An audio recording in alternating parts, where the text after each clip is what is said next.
Yo, what is up, loafers? This is Nanobread, and welcome back to day 25 of Stardew Every Day. Ooh, a very happy day today. Good. I was kind of feeling like the mines.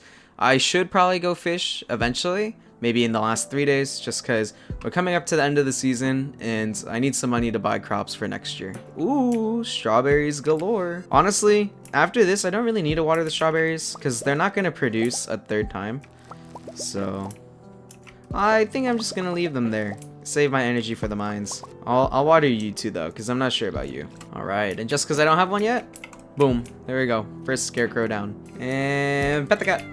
So I don't know how many of you guys have seen this show, but recently I've been binging Young Sheldon.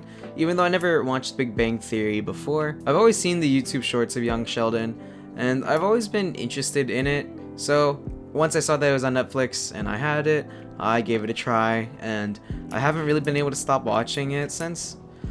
The bad thing was that season 7, the most recent and final season, it wasn't available on Netflix, which was kind of annoying.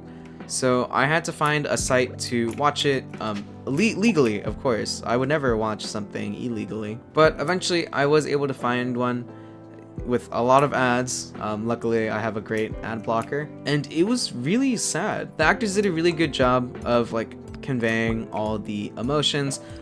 Spoilers, by the way, if you guys haven't seen either Big Bang Theory or Young Sheldon, but Sheldon's dad, George, he does die of a heart attack, and I love that the way they did it. They did it off camera, they did it very unexpectedly, and it just goes to show like how quickly life can really hit, you know?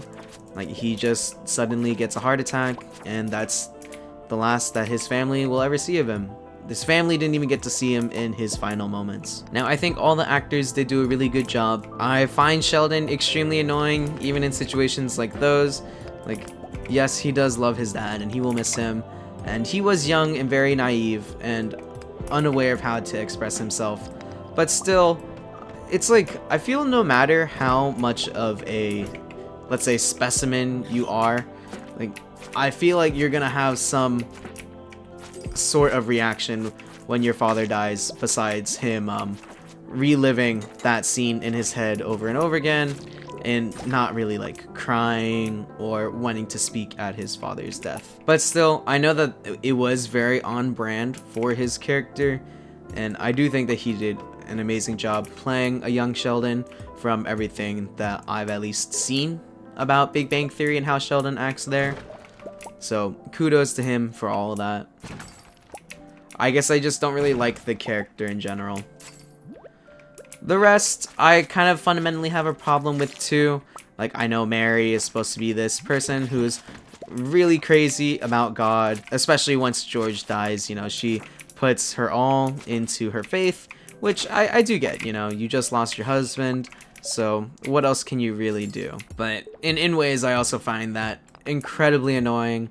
She did push away all her children. She made every single person worry about her and kind of do everything that she wanted without thinking about how other people felt about it. For Missy, I feel like they kind of regressed with her character, because yes, I know that she's supposed to be a rebellious teenage girl, so she doesn't really want to listen to her mom or, quite frankly, anyone. And of course, she lost her dad, so it makes sense that she would be rebellious. But I just thought that maybe she would change, or at the very least, you know, she would suck it up once for her mother, especially since after the talk with Meemaw and how she was kind of scared of her daughter losing her mind because of her husband passing away. Just for, you know, Missy to kind of back out at the end, it didn't sit well with me. But maybe that's also the point of that. I will say that I don't usually cry when it comes to like TV shows and movies. Not because like I don't want to or it's like embarrassing or anything. It's just I've never really felt those kinds of emotions while watching shows and movies. Like, yes, some scenes are really sad, and I get that, especially when you're so attached to a character. But I don't know, they just never really hit home for me until now. When I watched Young Sheldon and I saw like the passing away of, you know, George, I feel like in a way that kind of resonated with me. My dad didn't pass away. He's still alive and kicking. But someone close to me did. She was my aunt. I think she was in her late 70s when she just randomly had a stroke. And unfortunately for all of us, that stroke was the reason for her death. So it was pretty sad and really unexpected. The worst part was, you know, just like how none of them really saw George in the end until someone broke the news to them. That's kind of how it was for me too. My parents heard of it first, obviously. They went to the hospital to go check on her, and you know, they found out the news on the spot. And we weren't really told anything until my parents came home. So it did kind of suck. That's like I couldn't even get to see her one last time, or you know, give her like my final thoughts of her or anything. And all I could really do was just, you know, stand there and just think about all the things that I wish we could have done together before her unfortunate passing. And I think lately, now in life, now that, you know, like I've experienced more things, I've kind of, I guess, been getting more emotional when I do see shows and like sad moments like that. So in a way, you know, it is kind of nice feeling those emotions. I do remember in the moment I was very upset about like not being there with my aunt, I guess, in her last moments, or even being able to go to the hospital to see her while she was there. My parents are kind of just like, there's no real point to, she's already gone. And I remember when they told me that, I was extremely frustrated. Just because I didn't really feel like they knew what I was feeling at the time, like how much my aunt actually meant to me and everything. I remember thinking to myself like, well, now I'll never be able to give her a hug again like she normally does whenever we see each other. I don't know, there was just so many emotions at once. And again, once I saw something very similar to that in young Sheldon, you know, like it was very powerful to me. And I feel like everyone handled that scene really well. And I do think it was an amazing choice to make his death something that was off screen. Just because it does really hit home for some people like me. I don't know. Let me know if you guys have seen young Sheldon or anything, and or like how that scene affected you, or if you haven't seen it, like how something like that would affect you, you know. And if you guys want, you can share similar stories to what happened in young Sheldon, or like to me with my aunts. And if you don't want to, that's completely fine, you know, like it's all your choice. I'm not saying that you have to or anything. I will say, after watching young Sheldon, I was glad that I hadn't have canceled my Paramount Plus account yet, because I saw that the spin-off show, Georgie and Mandy's first marriage, I thought it's been pretty good so far. One thing that I don't like about it, and I know, again, it's supposed to be a prequel for The Big Bang Theory, I honestly don't really like the laugh track.